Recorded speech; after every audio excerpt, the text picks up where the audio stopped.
Hello everyone! Today, let's talk about the HomePod. Apple announced the HomePod back in 2017, claiming that HomePod reinvents music in the home. But how does it hold up in 2019?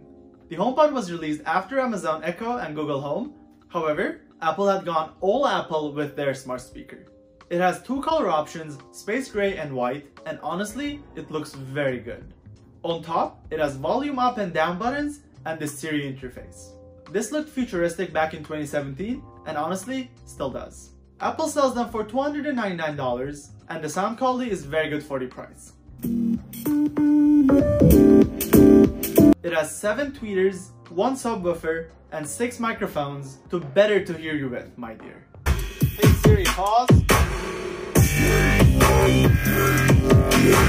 It adjusts itself to whatever surface you put it on to avoid rattling. Also, Siri warns you about how loud it might get if you ask it to turn the volume up to 100%. It's unbelievable for such a small speaker to sound this good.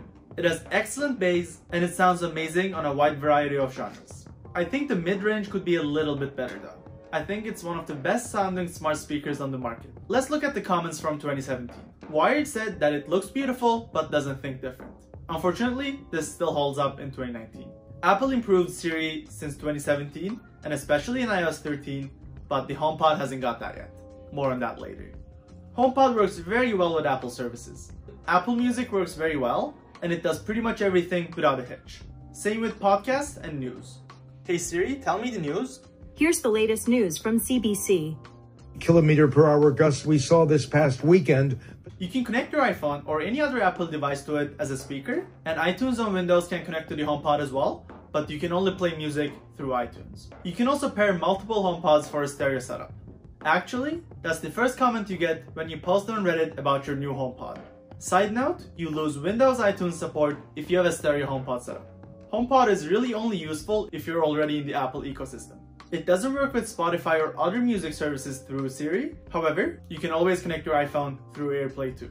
It also works with Hey Siri, but there's a clever catch. I have an iPhone, an iPad, and a watch that all get triggered when I say the word. However, one of them takes over almost instantly. What happens after that, however, is a little bit tricky.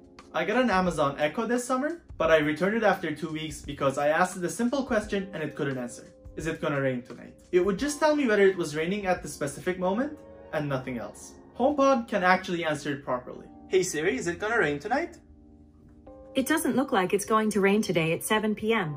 to tomorrow at 1 a.m. Honestly, HomePod does what a basic voice assistant does properly. Then there's stuff that works with my iPhone that doesn't work with the HomePod. Let's start with things that I used to be able to do before updating to iOS 13. I have a bunch of smart bulbs and smart plugs that I can connect through Siri on my phone, but on my HomePod, it doesn't work. Hey Siri, bedroom lights off. I don't see anything connected in your home. Bedroom lights off.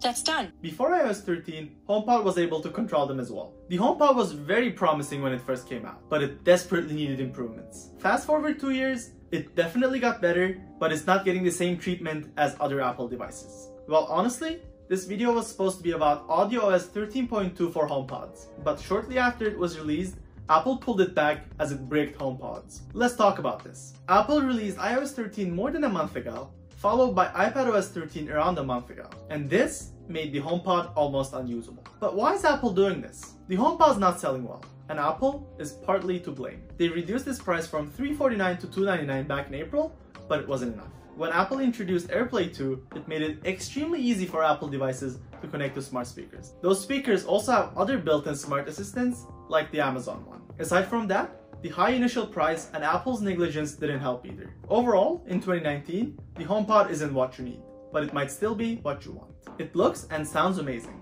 and if you're deep in the Apple ecosystem, it might still work for you. Apple's not working on a new full-sized HomePod, but a smaller one might be on the way, which means Apple could start giving HomePod some attention again. Thank you so much for watching, please consider liking and subscribing, and I really hope I'll see you all next time.